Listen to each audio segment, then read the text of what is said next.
Hello, my name is Matthew Slater. I'm here with Dill, and we're going to explain about the credit commons.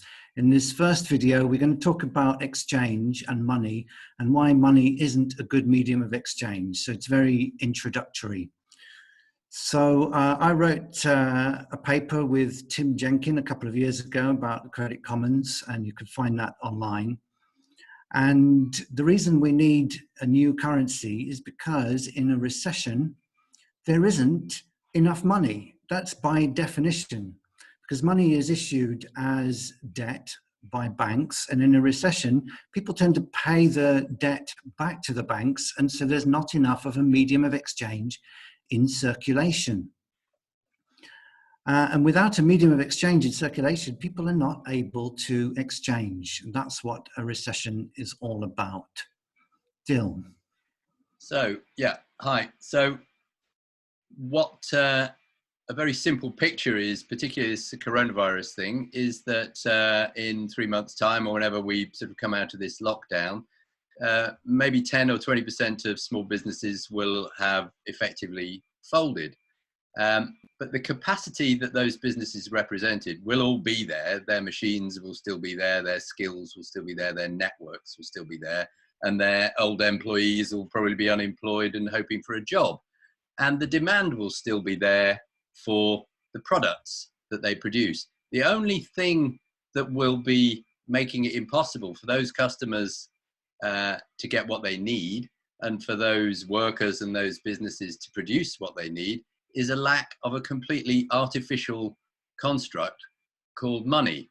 And as Dave Darby points out, that's like workers on a building site not being able to collaborate on constructing the building because they've run out of centimeters. And it's an inherently ridiculous concept. So what we need to examine quickly is why money as we currently have it gets us into this strange bind. So if money is a medium of exchange, then you can think of it as a measure of how much you have given against or minus how much you have received. And that amount is like a balance in an account. So if we look at fiat money, state money, pounds, dollars, whatever, euros, the accounts that we hold are not our accounts. They're the bank's accounts. The bank is holding us as a sort of captive. And if we want money, we either have to go to work and typically get paid in arrears, or we have to borrow it from the bank. The bank keeps our account. The bank regulates when we are allowed to have that credit, even though the ultimate source of that credit is our ability to provide stuff that other people want. You know, labor, typically in the case of individuals, goods and services in the case of businesses. And it's a very strange situation when people want to work, want to provide their goods and services and know that there are people who need them. But the bank says, it doesn't feel confident enough in the return it wants to make for its shareholders to give you that credit. So we have this very centralized system of currency and liquidity creation, which is all based on the bank's desire to make profits for its shareholders. So you could think of money as a commodity, and there's a limited supply of stuff.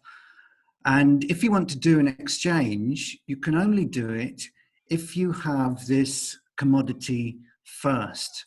Whereas if you think about wanting to do a swap with somebody, you've got your the stuff that you've produced, and they've got the stuff that they produced, and you just change hands simultaneously. You don't have to obtain anything first.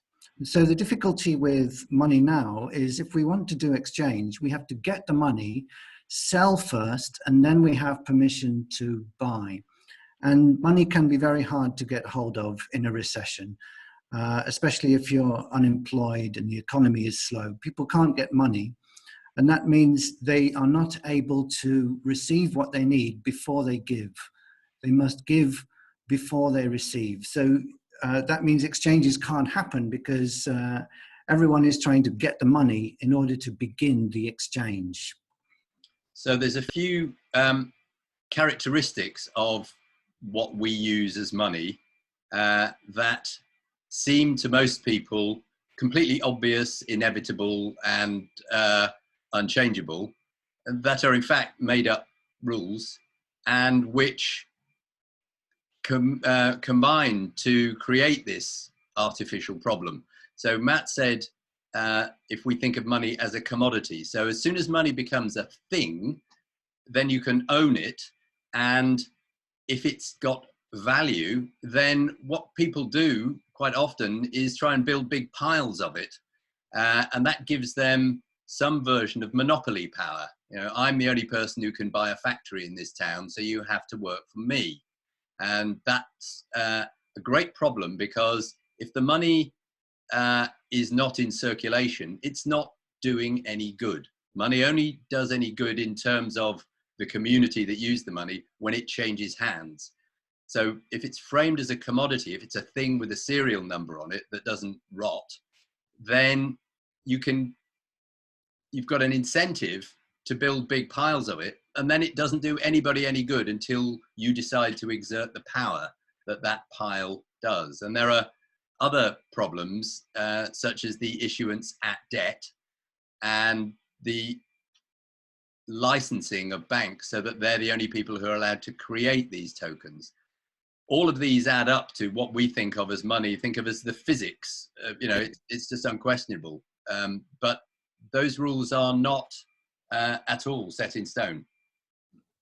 Okay, so that was a description of the problems, very, very brief. And in the next video, we're going to talk about mutual credit as a solution to all of these problems.